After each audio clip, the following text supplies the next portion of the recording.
Imagine yourself in the following situation. You sign up for a psychology experiment, and on a specified date, you and 7 others whom you think are also participants arrive and are seated at a table in a small room. You don't know it at the time, but the others are actually associates of the experimenter, and their behavior has been carefully scripted. You're the only real participant in the group. The experimenter arrives and tells you that the study in which you are about to participate concerns people's visual judgments. She places 2 cards before you. The card on the left contains 1 vertical line. The card on the right displays 3 lines of varying length. The experimenter asks all of you, once at a time, to choose which of the 3 lines on the right card matches the length of the line on the left card. The task is repeated several times with different cards.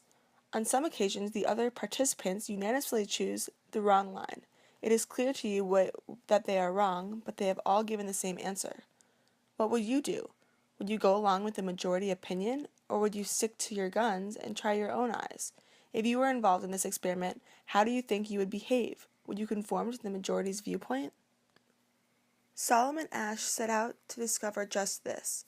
In 1951, he conducted an experiment to investigate the extent to which social pressure from a majority group could affect a person to conform. In this video, we perform our own Asch experiment in order for you to better understand the conformity. Hi class, and welcome to Psychology 101. Just to start our lesson, I want you guys to look at the lines behind me and tell me which one is the shortest, just so I can check your eyesight and make sure you can see the board when I do presentations. I have like 20/20 vision and we're all so close to the board. This is such a stupid exercise. So we're going to go in a line, and I want you to tell me which one you think is the shortest when I call it. I think line 3 is the shortest. What? He needs to get his eyes checked. Are we looking at the same thing? Yeah, line 3 is definitely the shortest. Wait, her too? What is happening?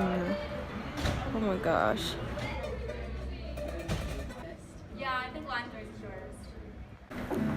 Maybe it is me. Maybe my vision isn't 20/20 like I thought.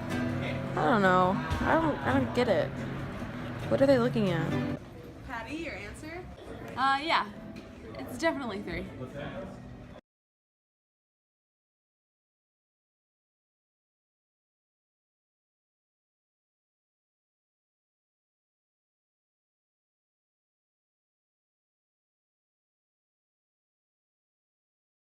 Tell me which one you think is the shortest. I think line 4 is the shortest. Yes, finally someone with the same answer as me. Finally. I think line 6 is the shortest.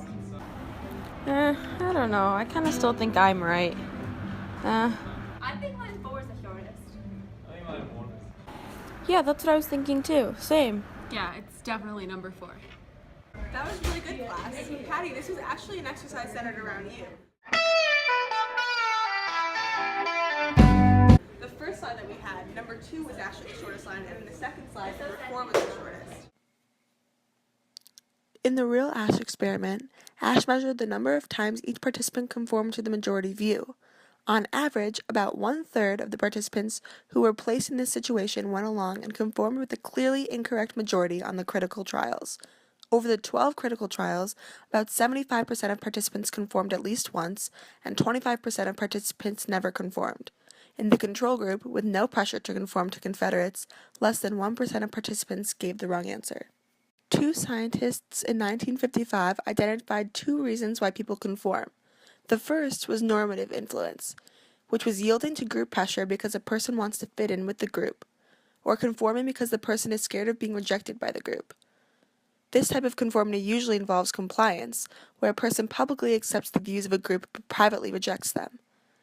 Informational conformity is usually occurring when a person lacks knowledge and looks to the group for guidance, or when a person is in an ambiguous or unclear situation and socially compares their behavior with the group. This type of conformity usually involves internalization, where a person accepts the views of the group and adopts them as an individual. In our video, we saw more normative conformity than informational. I guess I do have 20/20 vision.